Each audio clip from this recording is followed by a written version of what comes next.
Hello everyone, this is Alex from Senieer. Throughout this video, we are going to talk about OEB, so let's get started. Today our topic is Occupational Exposure Banding E-Tool Part 3.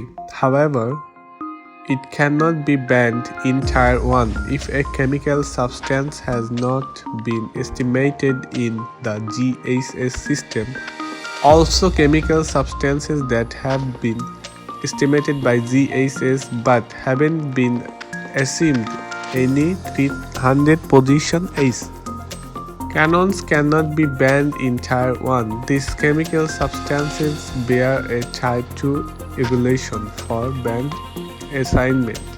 In general, Tier 1 is instead of to be used as a quick weighing system, and NIOSH recommends using the Type 2 if the stored moxie and needful toxicology or other health data are available.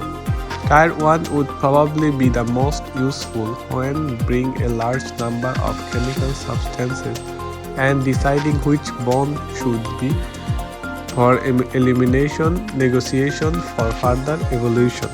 Every Thursday, we will post our OEB video content. If you are interested, you can subscribe our channel to stay with us. Like, share, comment in our channel will inspire us to make videos more and more. Thanks for watching.